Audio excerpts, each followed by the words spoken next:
rápido. No tengo la opción de grabar. Alguien lo puede grabar y compartir con sus compañeras, les agradecería.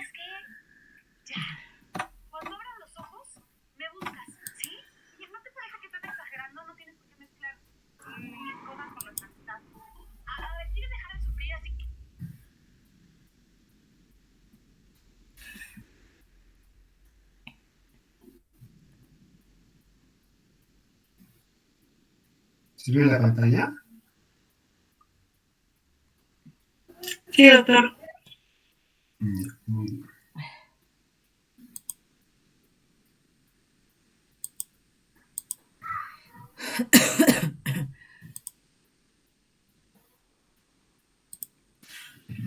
Bien, vamos a hablar sobre el tema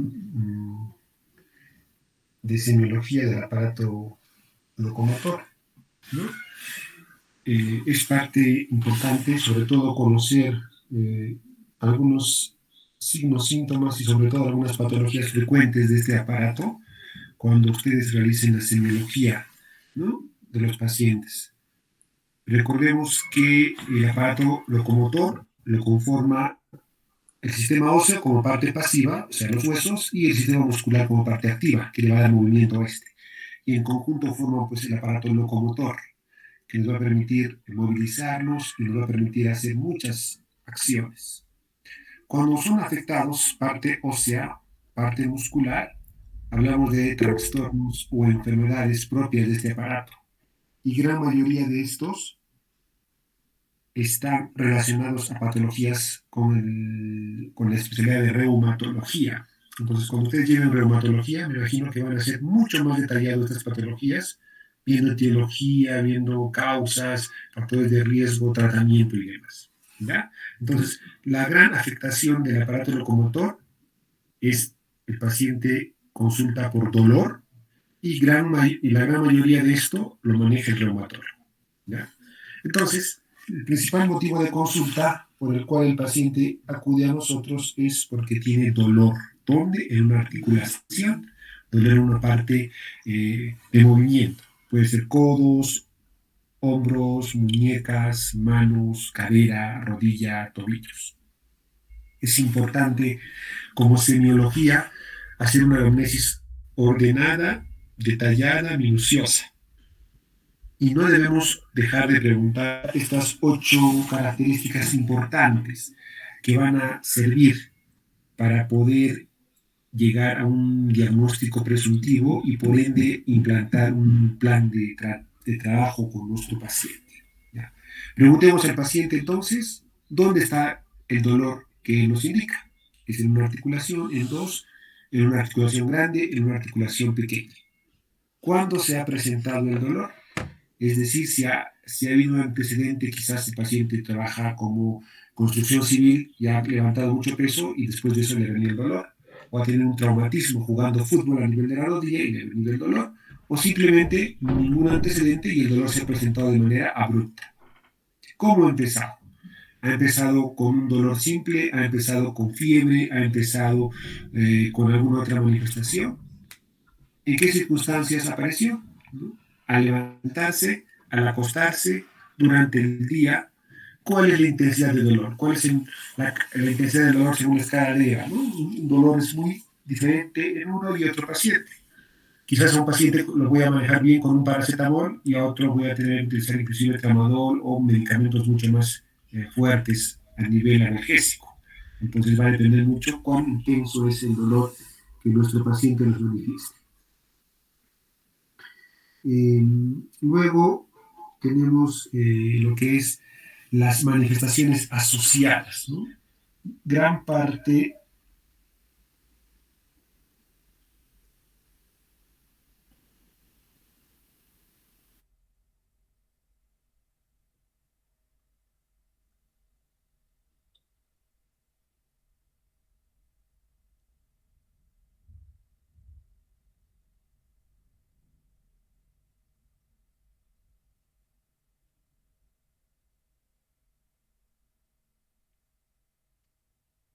¿Ahora sí lo escucha?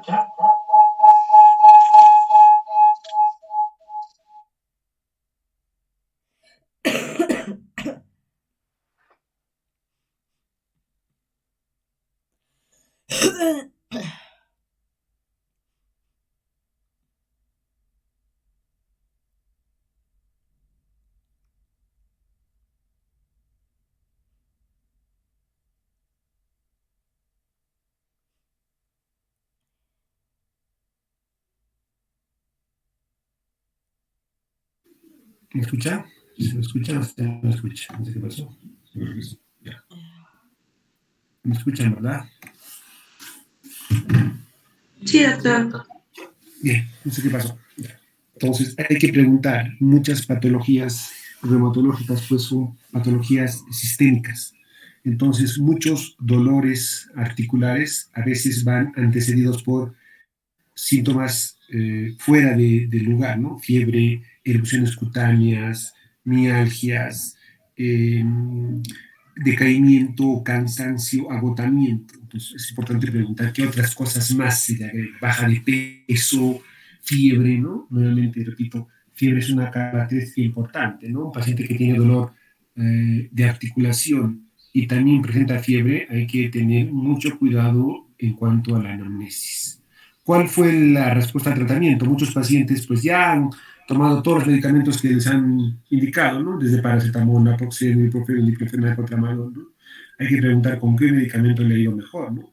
Quizás el paracetamol en dosis doble quizás va mejor, o ibuprofeno o naproxeno, ¿no?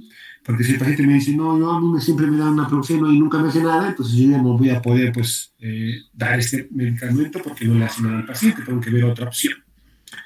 Y es importante evaluar y preguntar sobre el grado de capacidad funcional.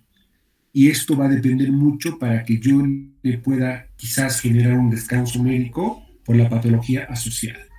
Entonces, ¿cuál es el grado de discapacidad funcional que presentaría el paciente?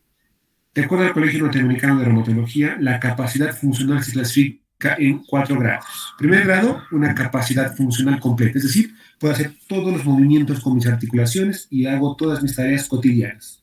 Muchos de nosotros, ¿no? Tenemos una capacidad funcional grado 1. Grado 2, realizo trabajo habitual, pero con cierta limitación o molestia articular, ¿no? Puedo estar yo dictando las clases, pero estoy sentado porque tengo dolor de rodillas, ¿no? Pero estoy dictando la clase, ¿no? Ustedes están en la clase, pero algunos con dolor de rodilla, unos con dolor de espalda, otros con dolor del hombro y demás, pero están haciendo su trabajo habitual. Grado 2. Grado 3, no puedo realizar mi trabajo habitual o solo lo hago en pequeña parte. Puede ocuparse de mi cuidado personal. No puedo realizar, por ejemplo, ¿no? Yo soy persona de limpieza, entonces yo no puedo hacer limpieza porque eso me emana.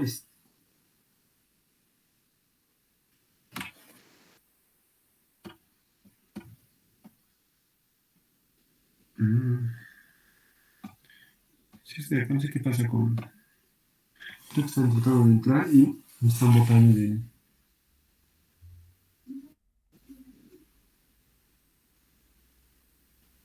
Me están botando del aula otra vez. ¿Sí?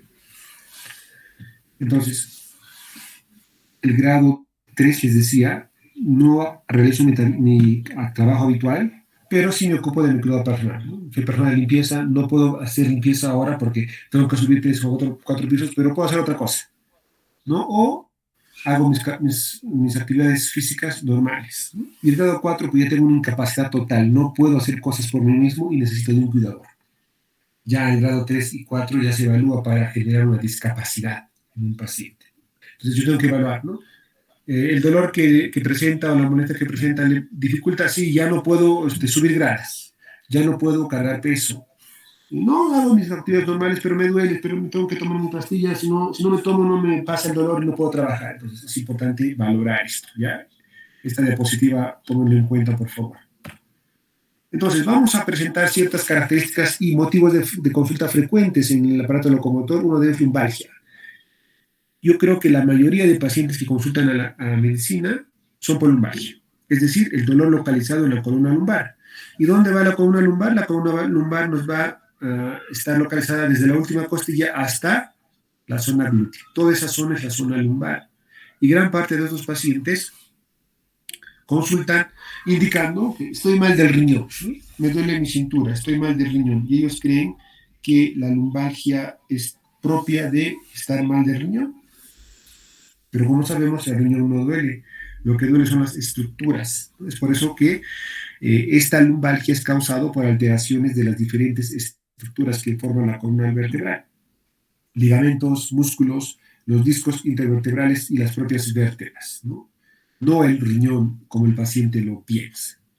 Como les decía, esta lumbalgia es una causa frecuente de incapacidad, sobre todo en pacientes mayores de 45 años, y la mayor parte de lumbalgias corresponden a sobreesfuerzos, ¿no? O sea, gran parte de estos cuadros van a venir con un antecedente de me he agachado, he levantado peso, he jalado un bulto, he hecho un mal movimiento, ¿no? Y se autolimitan, con los analgésicos mejoran y son las que consideramos lumbalgias mecánicas. ¿Ya? 2, 3 días de analgésico, reposo y el paciente está tranquilo y el dolor ha desaparecido. ¿Ya? Luego pasamos a lo que es la famosa lumbociática o lumbociatalgia, ¿no? Dolor lumbar. A diferencia del otro, este va a presentar una irradiación hacia el miembro inferior, pero esta irradiación el paciente lo va a manifestar como adormecimientos, calambres, hormigueos, ¿ya? Y esto sugiere porque hay una compresión en la raíz nerviosa. Lo más común, hernias a nivel del disco lumbar. Esta hernia comprime un paquete nervioso y esto al pasar por el canal medular va a ocasionar inflamación, una radiculopatía. Y esta compresión va a generar pues trastornos sensitivos. Y el paciente refiere hipoestesias, no siento igual que la otra pierna, o parestesias, adormecimientos en la parte posterior o en la parte anterior, en el muslo, en la pierna o hasta en el pie. Eso va a depender qué nervio está siendo presionado. Entonces, un paciente con un dolor lumbar que manifieste también que el dolor baja hasta el pie, baja hasta la pierna, baja hasta el muslo, se me adormece, me calambrea, está frío el pie y demás, ya tengo que pensar que no solamente es una lumbalgia, ya tengo que pensar que es una lumbociática. Con ese anamnesis yo ya tengo el 50% de diagnóstico. Lo que tengo que hacer ahora es hacer un examen físico, pregunta de examen. ¿Qué maniobra nos va a manifestar un paciente con lumbociática? La famosa maniobra de la seque. Paciente en decúbito dorsal, yo voy a levantar primero la pierna que no está afectada, más o menos 70 grados, y el paciente no va a manifestar dolor. Y cuando levante a 70 grados la pierna del lado afectado, el paciente va a manifestar un dolor intenso a nivel lumbar. La segue positivo. ¿Ya? Y la otra figura es una segue opuesto, en decúbito ventral, ¿no? La pierna afectada la voy a doblar, el paciente va a levantar inclusive a 30 grados y va a manifestar dolor lumbar. Lumbociática. Estos pacientes van a requerir un analgésico mucho más intenso, quizás acompañarlo con corticoides para desinflamar, y obviamente van a requerir reposo, porque la compresión nerviosa, si el paciente va a continuar con su trabajo cotidiano, no va a desinflamar y por lo tanto el dolor va a ser mucho más intenso, ¿ya? Entonces, dolor que se irradia al miembro inferior con la segue positivo lumbociática. Bursitis y tendinitis son lesiones que se producen en el área de una articulación y generalmente va a afectar a articulaciones medianamente grandes. Hombros, rodillas, tobillos, muñecas o codos. Pueden ser independientes o pueden presentarse a la vez. Pero la diferencia importante es a dónde afecta cada una de estas en la articulación. Si hablamos que solamente la afección es al tendón, hablamos de tendinitis, ¿correcto? Pero si vemos que la afección es a la bolsa que rodea la articulación, hablamos de bursitis, o sea, de la bursa, ¿no? Y obviamente los síntomas tanto de tendinitis o de bursitis son similares. Entonces, inflamación, dolor, limitación de movimiento son los síntomas más importantes, ¿no? Entonces, generalmente el paciente va a tener un antecedente de un esfuerzo intenso, una actividad física intensa que provoca dolor o inflamación en un tendón, por ejemplo. Vamos en el hombro, ¿no? He hecho un mal movimiento, he jalado peso y el hombro me duele, una tendinitis. Y el paciente lo manifiesta, se echa frotaciones y el dolor va a persistir y va a desaparecer. Y al poco tiempo va a volver el dolor. Entonces, en ese caso, el tendón sigue inflamado, ¿no? Cuando, aparte de este dolor, vemos en la zona de articulación dolor, calor, zona de enrojecimiento en la piel, debemos sospechar que la bolsa que rodea la articulación está inflamada, o sea, la bursa. Ya hablaríamos no solamente de una tendinitis, sino de una bursitis. En la bursitis el dolor agudo puede producirse de forma repentina, mientras que en la tendinitis el dolor se extiende de forma progresiva, poco a poco, ¿no? Dependiendo el tipo de esfuerzo que se ha realizado, ¿ya? Cuando es intenso la inflamación, inclusive hay limitación en movimiento. El paciente dice, si hay un dolor en el hombro derecho, dice, no puedo levantar la mano, no puedo ni peinarme, no puedo abotonarme en las mujeres, no puedo ponerme el brasier, ¿no? Porque el dolor es intenso. En ese caso, como médicos, nosotros hay que delimitar dos cosas importantes. Que se trate de una tendinitis simple, de una bursitis o del conjunto de ambos. Entonces, muy aparte del examen físico, que seguramente les van a enseñar en práctica, es importante solicitar una ecografía de partes blandas. ¿Y la ecografía qué me va a delimitar? La ecografía me va a delimitar si solamente el tendón está inflamado o si ya hay desgarros a nivel del tendón. Porque cuando yo le dé al paciente un tratamiento, quizás le voy a indicar tal vez al paciente que haga una terapia física, ¿no? Y la terapia física, si el tendón está desgarrado, lo que va a hacer es que el tendón se rompa. Entonces, yo tengo que evitar eso, ¿no? Entonces, en la ecografía, si la ecografía me va a decir que no hay desgarro, simplemente hay inflamación, yo sí puedo indicar una terapia física. Entonces va a depender mucho, ¿no? Porque si hay desgarro y hago terapia física, lo que voy a hacer es que se rompa el tendón y el tratamiento sería cirugía. Entonces, para eso sirve la ecografía, sobre todo cuando hablamos de tendinitis o de bursitis. Miositis, ya hablamos de itis, inflamación de paquete muscular, ¿no? Y esto generalmente se debe a patologías sistémicas, inflamatorias. Muchas miositis inclusive causan tanto dolor y debilidad al paciente que pueden provocar caídas, porque no se puede mantener de pie. Miositis es una enfermedad típica en reumatología, pero aparte de dolor en el paquete muscular, está asociada a condiciones como erupciones en la piel, fatiga, cansancio, engrosamiento de piel en manos, disfagia, disnea y más síntomas sistémicos. ¿Ya? Son patologías autoinmunes, ¿no? Que no sabemos la causa y tampoco tienen tratamiento correcto. Entonces el paciente va a manifestar no solo dolor, sino síntomas sistémicos más importantes.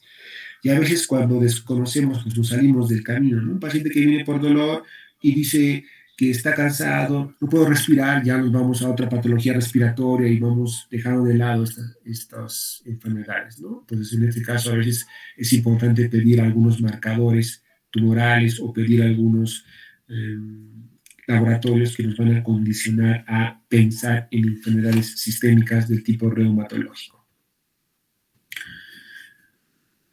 Cuando la bolsa en una articulación, ¿no es cierto?, se llena de sangre, se produce una hemorragia, hablamos de hemartrosis, ¿no? Hema, sangre, artrosis, articulación, o sea, sangre en una articulación.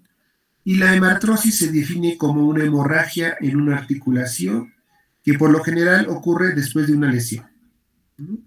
Lo más común es que los vasos sanguíneos que están dentro de esta articulación, por un golpe intenso o una lesión, se rompen y sangran y acumulan la sangre. Como están dentro de una bolsa, pues la sangre no va a salir.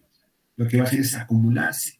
Y lo que va a hacer es aumentar de tamaño la articulación comprometida, que por lo general son rodilla y hombro. Pero también podemos verlo en codos, tobillos, caderas, ¿no? Como ven en la imagen, el paciente va a manifestar dolor y un aumento considerable de volumen de la articulación, ¿no? Pero aquí va a haber un antecedente importante que es clave en la semiología. Un trauma, ¿no? Estaba jugando fútbol, me han pateado, me caí y la rodilla se edematizó, ¿no? Estaba bajando las gradas, me caí de rodillas y se quiso, ¿no?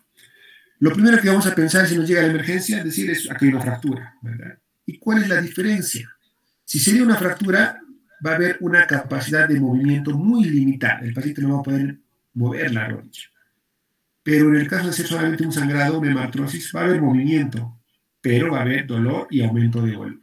Entonces, es importante preguntar la característica o el antecedente previo al suceso que el paciente nos consulte.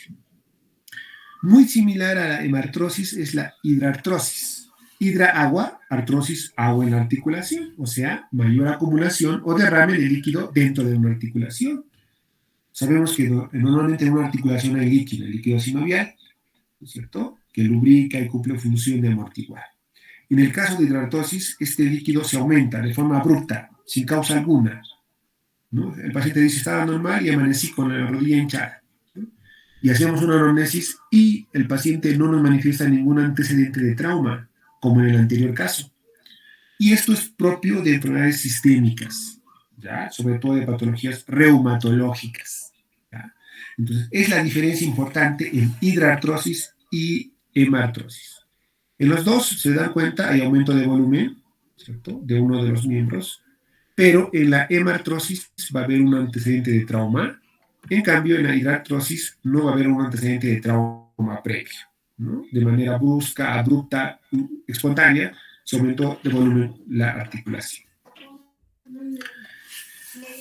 El dolor articular, lo que va a hacer el dolor articular es que nos va a manifestar un dolor en la articulación o lo que rodea la articulación, que sería tendones, ¿cierto? Y esto generalmente puede ocasionar movimiento en la articulación.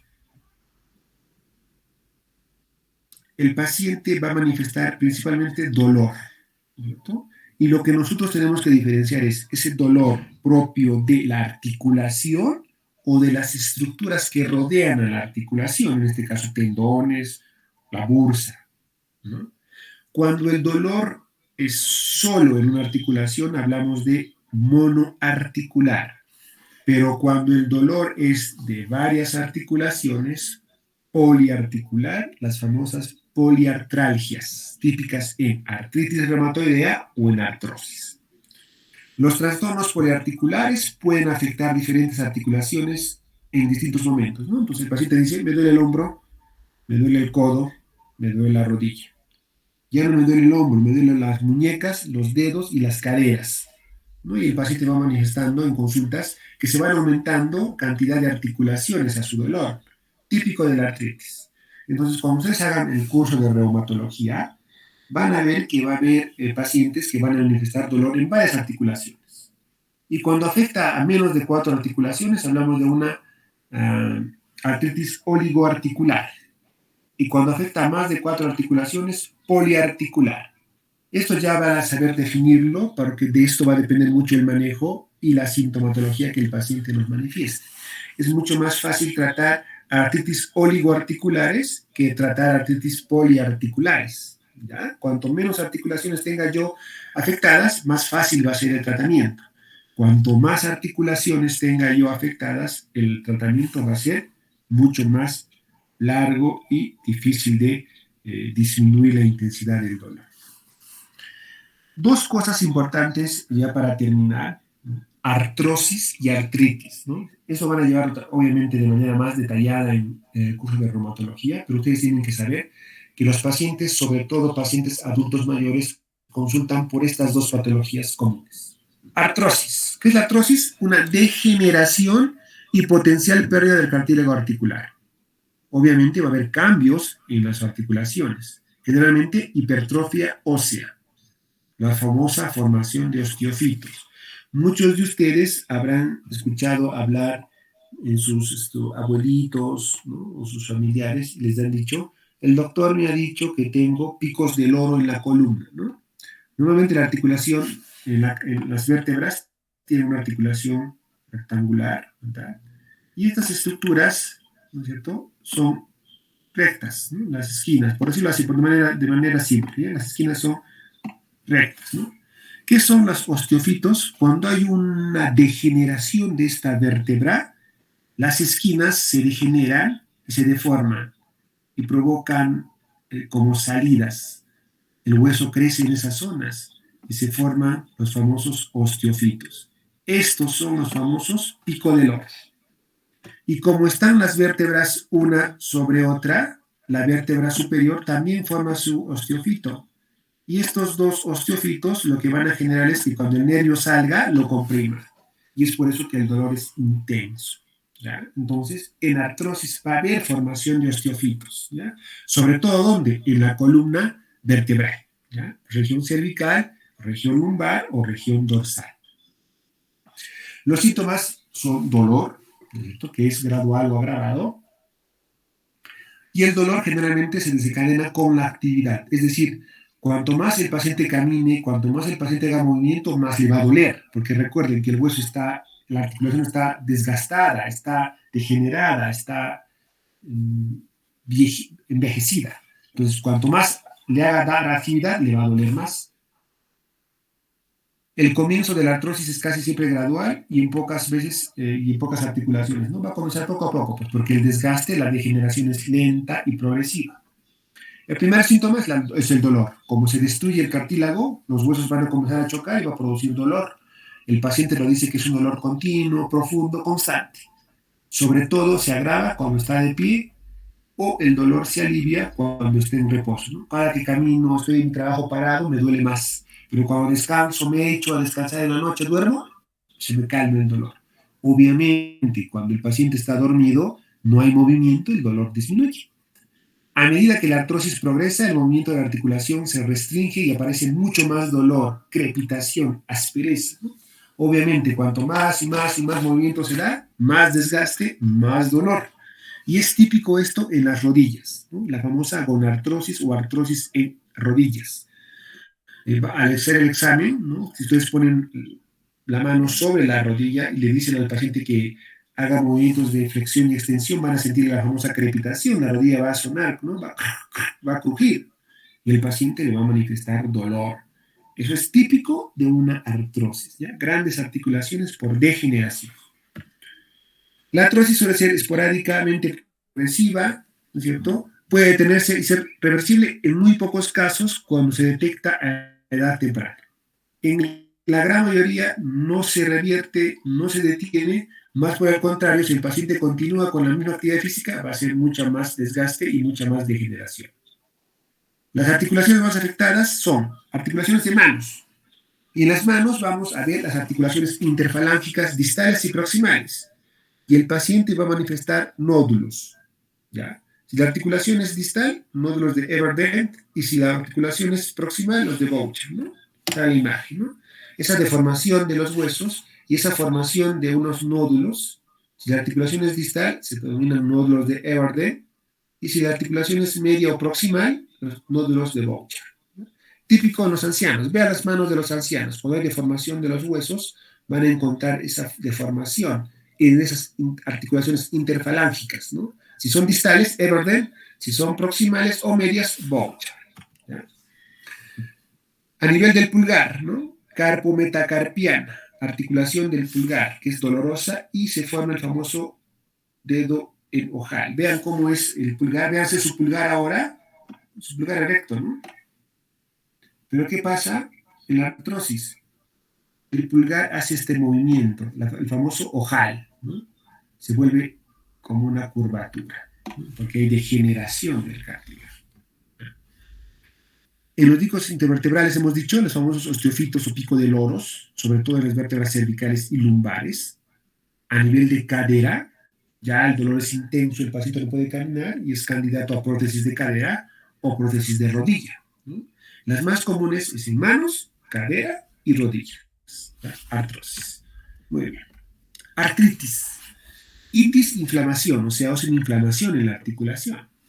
Y la artritis reumatoidea es una enfermedad inflamatoria, crónica y sistémica de origen desconocido, autoinmune. Principal causa, inflamación sinovial persistente, constante, crónica, que afecta articulaciones periféricas, cortas, chiquitas, manos, pies, con distribución simétrica, muy diferente a la artrosis. Entonces, manos, derecha, izquierda. Dedo pulgar derecho, dedo pulgar izquierdo. Muñecas, derecha, muñeca izquierda.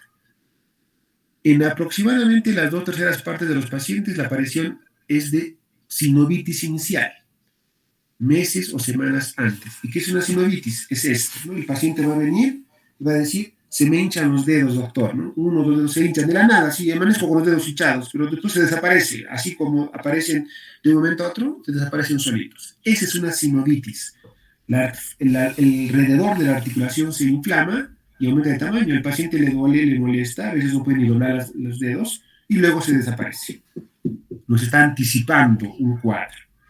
Luego de ello puede aparecer también alteración del estado general. El paciente dice, yo me siento más cansado, no tengo ganas de comer, me duelen los músculos, he comenzado a bajar de peso, muchos pacientes hacen fiebre y estamos ya entrando a un cuadro de enfermedad reumatológica. Y muchos de estos pacientes se pasan desapercibidos porque el médico no hace una buena anamnesis o no da importancia a estos síntomas. Y son pacientes pues, que ya llegan a reumatología cuando está totalmente complicado, ya no se puede hacer mucho por los pacientes. Pero cuando los detectamos a tiempo, pues muchos cuadros se pueden autolimitar. El caso del lupus eritematoso, ¿no? Pacientes que tienen fiebre, fatiga, mialgia, fiebre, les dan analgésicos, diclofenaco, paracetamol, naproxeno, un mes, 2 meses, 3 meses, ¿no? Hasta que pues un médico que está preparado le dice, hazte marcadores ANA y ANCA, salen positivos, lupus. Se da tratamiento para lupus y todas las molestias comienzan a disminuir. Entonces es importante preguntar. Por eso les digo que la anamnesis es fundamental para el médico. Articulaciones más afectadas al inicio de la enfermedad son las metacarpofalángicas, proximales o distales, muñecas y articulaciones metatarsofalángicas en los pies. Articulaciones mucho más pequeñitas y simétricas. Los síntomas predominantes, dolor, tumefacción y rigidez, especialmente matutinas. El paciente va a decir, cuando me despierto en la mañana, siento que mis manos están tiesas, no puedo movilizar las manos, no puedo ni levantar la taza, ni peinarme. Tengo que mover las manos de los dedos, unos 5, 10, 15 minutos y recién como que se suelta y ya puedo trabajar. Entonces, esta tumefacción articular es el signo más fiable de sinovitis. Como está inflamada la articulación, ¿no? Como está inflamada, el paciente pues, no puede moverla. Tiene que desinflamarla para que pueda comenzar a mover. Esa es la famosa rigidez matutina. Y en artritis reumatoidea esta rigidez dura más de 30 minutos. ¿Ya? Más de 30, una hora, ¿no es cierto? Y luego de que este dolor aparece, se hace bilateral, o sea, en la mano derecha y en la mano izquierda. ¿Y cuándo mejora? Con el movimiento, a diferencia de la artrosis, ¿no? Recuerden que la artrosis, cuanto más movimiento hacía, el dolor era peor. En cambio, en la artritis, cuanto más movimiento hacía, el dolor comienza a disminuir. ¿Por qué? Porque estamos dando disminución a la inflamación y el paciente va a manifestar mejoras. ¿Ya? Muy bien, pues los pacientes nos van a manifestar con dolor en las articulaciones, simétricas, mano derecha, mano izquierda. Amanezco, doctor, con las manos tiesas, duras, no puedo movilizarlas, tengo que mover los dedos 20 minutos, 30 minutos para que se aflojen y recién me funcionan las manos, dice el paciente, ¿no? Es típico, a eso se llama rigidez matutina. ¿Ya? Pacientes con artritis reumatoidea, ya hay mucha deformación de los dedos, ¿no? El famoso dedo del cuello de cisne, el pulgar en ojal, los nódulos de Everden, nódulos de Bouchard, ¿no? Ya tenemos que fijarnos. Y las pacientes que condicionan a tener estas deformaciones, pues generalmente a veces ya pierden la función, ¿no? Ya no pueden levantar muy bien, no pueden escribir, no pueden levantar la taza, no pueden llevarse la cuchara a la boca. ¿Por qué? Porque la deformación es tal que pues, los dedos pierden su función normal, ¿no? Y cotidiana. Muy bien. Entonces acá, más típico, les decía, la famosa deformación en pulgar, ya cuando la artritis está ya recontra avanzada, la deformación en cuellos de cisne, los nódulos que existen a nivel de las manos. Vean las manos de los ancianos, para que no se olviden cómo se deforman los dedos, cuál es el pulgar en ojal, cuál es el cuello de cisne, cuáles son los nódulos de Bouchard y los nódulos de Everden. ¿Ya? Muy bien, para finalizar, en resumen, ¿ya? Esta diapositiva del examen. Artritis, artrosis.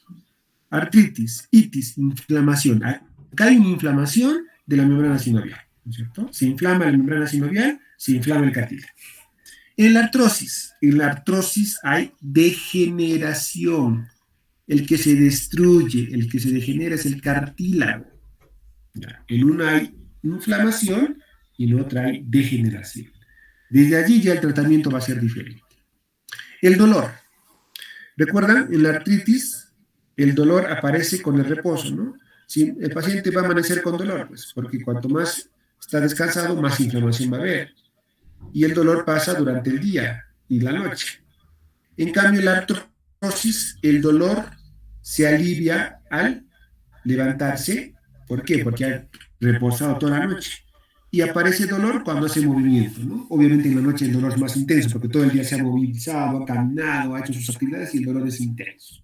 Entonces, como hay degeneración del cartílago, cuanto más movimiento, más trabajo haga mi cuerpo, más dolor voy a tener. Con el dolor, las manos amanecen rígidas, rigidez matutina en la artritis que dura 1 hora y en la artrosis puede durar un poco, pero no es tanto, ¿no? Son 15, 20 minutos. Con el reposo, el dolor mejora en la artrosis, ¿no? Paciente con artrosis de rodilla, de cadera, señor, no suba gradas, no camine tanto, no haga esfuerzo, el dolor va a calmar. En cambio, el dolor en la artritis va a mejorar con el ejercicio, ¿no? Haga movimientos, haga actividad física, haga terapia física, el dolor va a calmar, ¿no? En la artritis. Por lo tanto, como hay inflamación de la membrana sinovial en la artritis y es una enfermedad sistémica, el tratamiento ya es modular, un tratamiento al sistema inmunológico. Inmunomoduladores, el más común, metrotexatil. En cambio, como la artrosis es una degeneración, lo que yo voy a generar es dolor. Por lo tanto, ¿qué tengo que darle? Medicamentos que alivien el dolor. Hay desde paracetamol, naproxeno, ibuprofeno, diclofenaco. Eso le va a aliviar porque va a calmar el dolor. ¿Ya? Entonces, la diferencia está clara, la diferencia es muy considerable y el tratamiento por ende es diferente. Entonces, si yo diferencio una artritis de una artrosis, el paciente va a ser el beneficiario. ¿Ya? Muy bien. Esto obviamente lo van a hacer con mucho más detalle cuando lleven el curso de reumatología. Articulación normal, tenemos cartílago, tenemos líquido articular sinovial, ligamentos y la bolsa. En la artritis hay inflamación, ¿no? Se inflama, inflamación en la articulación. En la artrosis hay degeneración de la cartílago. Por lo tanto, cuando yo a esta articulación degenerada le voy a dar movimiento, le va a doler más, porque ya no hay cartílago, pues los huesos chocan entre sí, le produce dolor. En cambio, en la artritis reumatoidea ya hay inflamación. La actividad va a desinflamar un poco, pero el paciente va a tener que necesitar otro tipo de tratamiento, sobre todo inmunomoduladores. ¿Ya? Muy bien. Entonces, son los síntomas típicos, son los síntomas característicos que van a presentar, que el paciente va a presentar cuando consulte por dolor o alteración en el sistema locomotor. ¿Ya? No se van a olvidar, dolor articular, la causa más común de dolor articular, hacer la anamnesis detallada, minuciosa, diferenciar si es una articulación o son muchas articulaciones, si hablamos de tendinitis o bursitis, si hablamos de solo lumbalgia o lumbociatalgia, si hablamos de artrosis o hablamos de artritis. Esas patologías son totalmente opuestas y diferentes. Y va a depender mucho de cómo el médico haga su anamnesis para poder diferenciar una de otra. Y por ende pedirle el examen auxiliar correspondiente que nos permita llegar al diagnóstico preciso y que el paciente reciba el tratamiento oportuno. ¿Sí? Muy bien. ¿Alguna pregunta que tenga?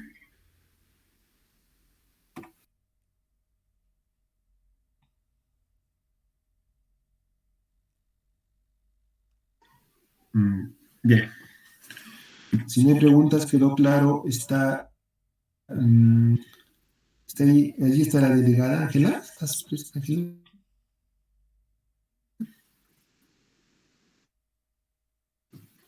Creo que no está. No, sí estoy, doctor. No puedo atender. Te voy a mandar las diapositivas, ¿ya? Para que les compartas. Ya, gracias. Ya, muy bien. Si no hay preguntas, entonces terminamos acá. Gracias por su atención. Será hasta otra oportunidad. Sigan con sus prácticas y continúen repasando y practicando. La única forma que el médico tenga una buena semiología es con la práctica. Sí, muy bien. Buenas noches, estudiantes. Buenas noches, doctor. Hasta luego, doctor. Hasta luego, doctor. Muy bien, buenas noches. Gracias. Hasta luego, doctor.